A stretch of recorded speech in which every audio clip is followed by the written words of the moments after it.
Happy holidays, everybody. Happy holidays, and thank you for clicking on this video.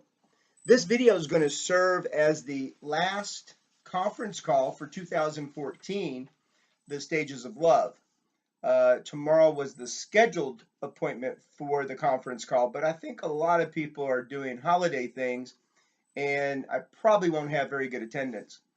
Anyhow, my name is Thomas Kuster. For those of you who don't know me, I'm the author and presenter of The Stages of Love and The Stages of Life. It's an honor to be with you. And before I get into the actual call, which by the way will be very short today, this video, there's a few housekeeping things I'd like to give you to put in existence in your calendars. So first of all, January 8th, which is Thursday, in Sacramento, California, myself and Rasha Salama will be conducting a seminar called Connected and Related. The seminar will run from 7 p.m. until 9:30 p.m.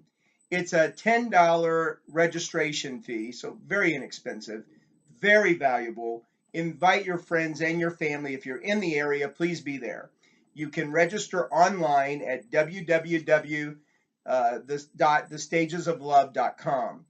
Secondly, in February 2015, I will be conducting a 5-month workshop in Sacramento. The workshop consists of one webinar per month plus one live workshop per month. The webinar is on the first Saturday of the month, 10 a.m. until noon, and the workshop is the second Thursday of the month, 7 p.m. until 10 p.m. at the Doubletree Hotel. Tuition is only $275. That includes all 5 workshops, all 5 webinars, as well as the in-between work that we'll be doing together for those courses. To register, you can go online, $275. Now, there's those of you who want to do just the webinar. Maybe you live outside the area. Whatever the case may be, the webinar alone is available. It's $149, includes all 5 webinars and the in-between work. Again, you can register online. Third and last housekeeping thing. For 2015, I will begin the series of complimentary calls, but they will be on Thursday evening. So the third Thursday of every month, 6:30 p.m. Pacific time. The call will run right around 30 minutes, never more than an hour. But I'm going to structure it to be more 30 to 45-minute call. Depending upon how much interaction there is, will determine if it goes any longer. I invite all of you to be on the call. It will be the Stages of Life for 2015. Thank you. Now, welcome to the last call of 2014. And tonight's call is, or today's call, is regarding the highest version of yourself. I'm declaring 2015 the year of developing and creating the highest version of ourselves. Now let's talk a little bit about a declaration. You see, when you make a declaration, an authentic declaration where your whole heart is in that declaration, then what shows up first is everything not it. Everything inconsistent with that declaration. Everything in the way of that declaration. Now, for many people, and when I say many people, I really mean most people, when the inconsistencies show up, when the not it shows up, they get disenchanted. They stop the action. They kill off the declaration, and they kill off the natural process of creation. I'm inviting you to be open to the inconsistencies, to be open to the not it, to be open to everything that doesn't work to show up so that you can take it on powerfully. What is the natural order of things? Well, the order of things starts like this. What I want and what I declare is almost always generated from the heart. But in order to fulfill on what I want, what I declare, takes connection to and action from the brain. In the brain, there is mission control.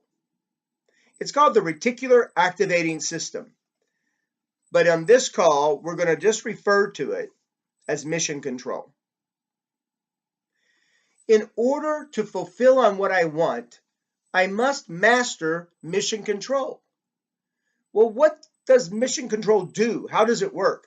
Well, it's a very important part of your brain, you see. Mission control determines what you will see and what you won't. Mission control determines what you will hear and what you won't. Mission control determines what you will experience and what you won't. Well, how does it know what to do? Well, first of all, just know that mission control has one primary focus, and that is survival. So it equates everything it does to survival. See, it determines your awareness. It's in charge of consciousness. It's in charge of what you get to see and what you don't. There's about 2 million bits of data around you at any given time, and the brain can only process about 162,000. So someplace there's got to be a filter. Mission control is that filter. For us to fulfill on the declaration, we must master mission control. There are 4 aspects to mastering mission control. Number 1 is focus. Focus on what it is you want. There's lots of different ways to focus, you see. For some people, focus might mean creating a beautiful vision board.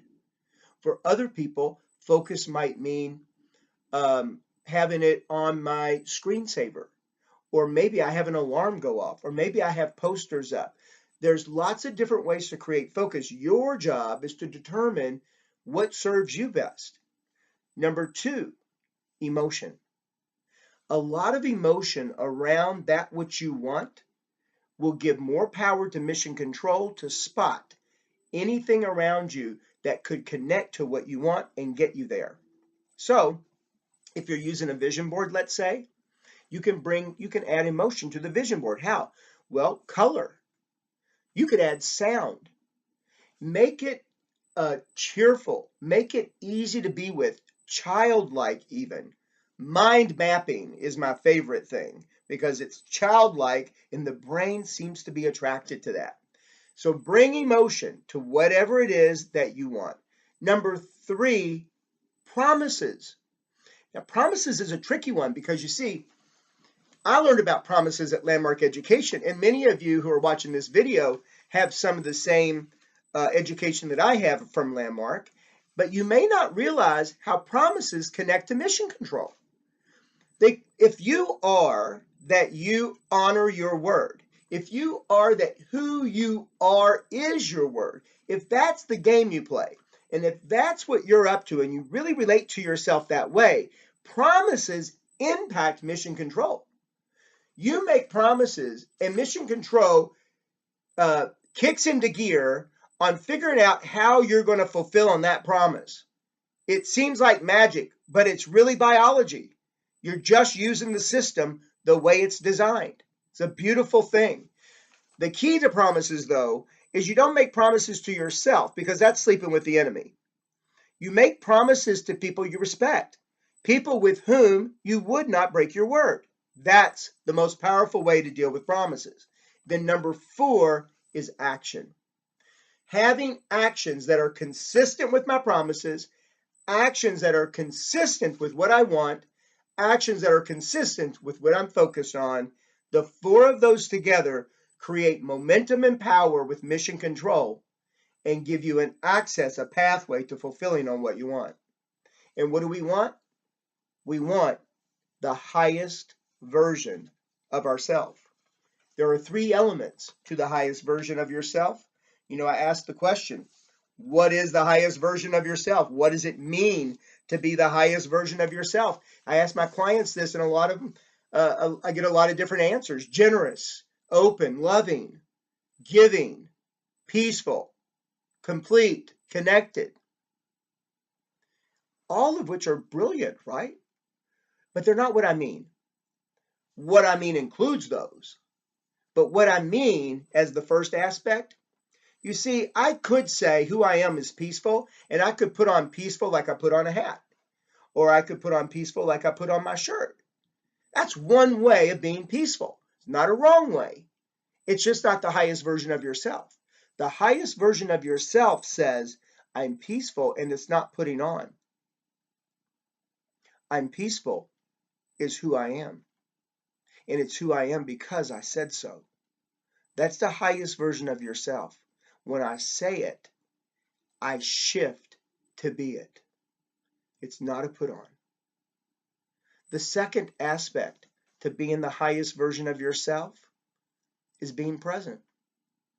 We talk a lot about being present. People think a lot about being present. A lot of you probably meditate and deal with yourself about being present. But I want to tell you a little bit about what I mean when I say being present. You see, a human being lives a past future life. So if you can imagine a horizontal line, past, future, we live a past future life. A past future life looks like stories.